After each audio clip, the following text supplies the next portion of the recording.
we are the last generation, says the young Chinese people. Folks, this is Fernando doing another video for More Survivalists, and China records fewest marriages in more than 3 decades as population crisis looms. Basically, Chinese people don't want to have kids, they don't want to get married, and that is kind of a big problem, even though you're being told that it's cool to not have kids, to not get married. Yeah, it's all fantastic. Well, yeah, that's all great until we go extinct, which would be a problem. Going extinct is serious business. This is, again, super woke left-wing media outlet Vox, so as to not, don't say this is coming from any base right-wing, pro-family conservative patriarchy. No, this is Vox.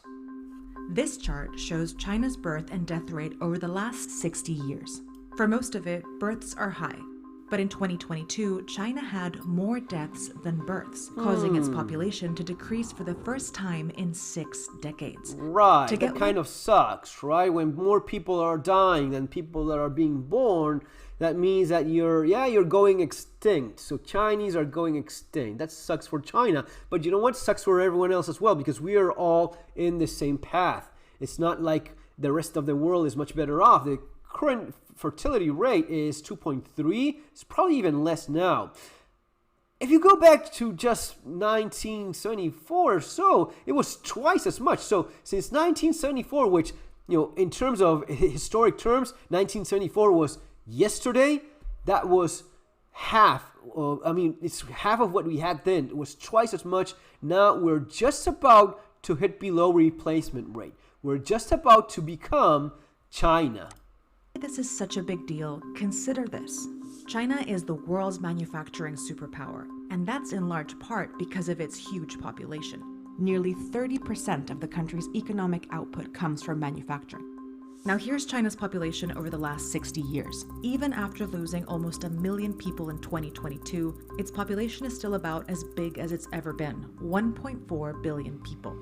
But that's projected to shrink by nearly half by the end of the century. Right, because that's how math and graphics work. So even though you may look at how it's growing, well, but if it's decelerating and it's hitting a peak, and it will start going down. So that's, if you don't have enough people replacing, the simple fact of life is that we all end up dying eventually, sooner or later. So there's really not a whole lot you can do about this. This is the unavoidable path that you'll end up seeing, not only in China, but the rest of the world.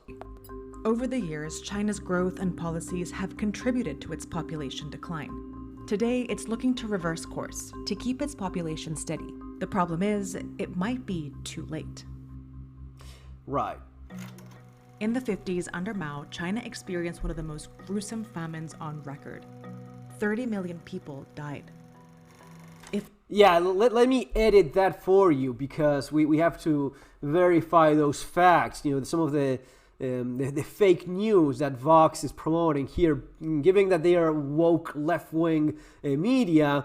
Mao, it's not famine that killed 30 million people. That was Mao that exterminated 30 million people. Of course, Vox says like a famine, as if a natural disaster caused hunger and death all over China. No, it was Mao specifically who starved people to death so as to reduce the population, especially wanting to get rid of so many poor people, because that's the mind of a commie, being as unoriginal as and as incapable of creative thinking as commies tend to be. The solution for poverty is, let's just kill all the poor people.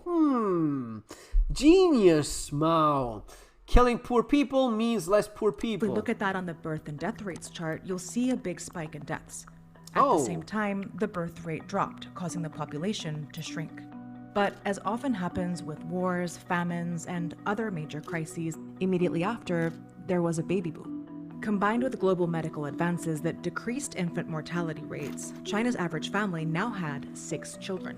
The birth rate had skyrocketed, which the government saw as a big problem. Right. Chinese leadership realized the population was growing too fast, and something needs to be done. The government came up with a policy. They called it later, longer, fewer. Later marriages, longer birth intervals, and fewer births. As a result, China's birth rate started trending down. But it wasn't low enough for China's leaders, and in 1980 they implemented the extreme one-child policy, which limited most families to one child. Yeah, that's freedom according to communists. You only have one kid. But they were saying that at first, right after Mao, people wanted to have kids as well. Typical of a Chinese farmer wanting to have several kids because that's more hands on deck in a farm. It's a different culture. It's a different time. That policy was also backed up by very harsh measures. There were campaigns of sterilization, IUD insertion, and induced abortions. And while these campaigns began during the later longer fewer era, communism, induced abortion, sterilization. Imagine being a Chinese woman, you're pregnant, you're having your kid, and there comes a Chinese communist government and says, you know what, we'll abort your son, we'll kill your baby in your belly. That's the wonders of the left. Keep that in mind. They were at their worst under the one-child policy, when China sterilized 20 million men and women and induced nearly 15 million abortions in a single year. Oh, so they had Planned Parenthood then in China. Chinese people are really ahead of their time, right? Because they already had Planned Parenthood already back then. You know, this is a model we definitely should copy for the rest of the world. Accomplished its goal. Population growth was under control.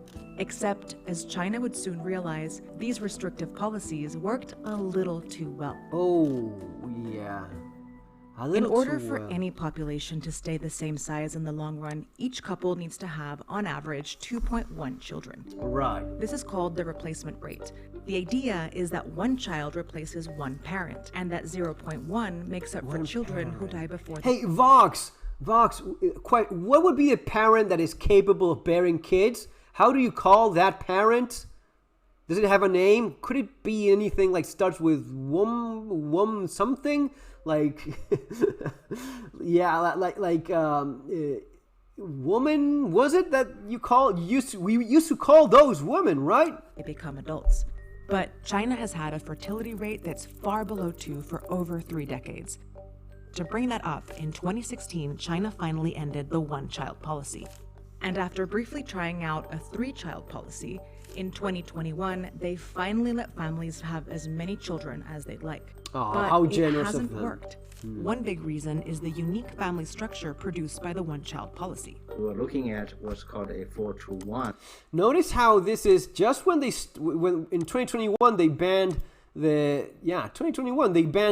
sissy men. In the media, they just banned anything that was not masculine men. Effeminate men was all banned. From boy bands to transvestites to transgender to LGBTQ plus, anything that was not. A guy is a guy, a man has to be masculine, and women have to have lots of babies. Anything that was not that was banned in China from 2021. Exactly the same moment in which they say, have as many kids as you want, and soon enough they will start forcing people to have kids. See how that works. But it's interesting to see that, yeah, they realize the same thing most of us already knew, that if you don't have a replacement rate, your population starts disappearing. One family structure with a couple having 4 parents above them and one child below. You really need a graphic to explain this? I guess that some of these commies do. Most countries have diverse family structures, some with 3 kids, others with none. Oh, it's but diverse. With China's 4-to-1 model, millions of only children are under increasing pressure to care for their aging parents and elderly grandparents. And this can make having multiple children even harder, especially as the cost of living keeps rising. A recent survey revealed that more than 50% of young people don't want more than one child because of financial and work pressures. And that's it. Guys, you see where this is going. And this is China. We're talking about China now. But this is just the same for the rest of the world. It's only that China is maybe 20, 30 years ahead of this curve. But that curve will hit us all in our lifetimes. We will all see how, yeah, it's sad, but we will all see how the human race starts going extinct because of this simple graphic. It's as simple as it can be. You just need to understand that with less than 2.1 people, you cannot even sustain the population that you have. And if this is anything of our graphic that has any sense, this will continue going down below 2.1. And at that point, we start going damn extinct. We will see this, but think of all of those Bill Puertas, the guy behind Microsoft that cannot be mentioned, all of these elites, the UN overpopulation, group looking to fight overpopulation. We need to control population. We need more Planned Parenthood. We need to get rid of kids, more abortions, all of that beautiful stuff. Ironically enough, that will be the end of us. You cannot, just like the Chinese are now realizing, you cannot convince people to have kids if they don't want to have kids. If for generations you've been teaching and indoctrinating young women that having kids is backwards, that's what your mom and your grandma used to do. No, you have to go to college and get a degree and go work in an office for the elite. Basically, that's the ideal. That's a life you want for yourself. Working in an office all damn day. When in reality, it was always the opposite. Reality is that the true power. So much talk about empowering women. The true power of women was just this. The true power of women was that women can have kids, unlike men. You can bear children. And those women, that's the greatest power they had. That's why for our entire existence, it was always women and children first. Always women and children. That's why they were always protected. If you have to send someone to die in a war, you send men. You don't send women. If someone has to do something dangerous, you send men, not women. Women were always more valuable than men, in spite of the bullshit that the left tried to promote and tries to promote right now in terms of the patriarchy crap. That is all a lie. It was always that women had the power because they are the ones that allow the population to even exist, right? But this tendency, unfortunately, I don't see how it could be reversed. How can you convince so many people? How can you convince so many women marry, have kids, have 2-3 kids at the very least? We're screwed. This is like a Christmas tree in the living room. You look at the Christmas tree, oh, it's beautiful, all the colors and the lights. Yeah, it is still a fucking dead tree in your living room. That tree may look, green and bright and have lots of lights and colors, but it is dead. It is standing there dead. It looks good for a while, even smells good for a while, but it's already dying. You cut the roots and that thing will be a corpse in no time whatsoever. You have very little chance of reversing that as things are as of right now. Okay, guys, that's going to be all for now. See you on the next video. Take care.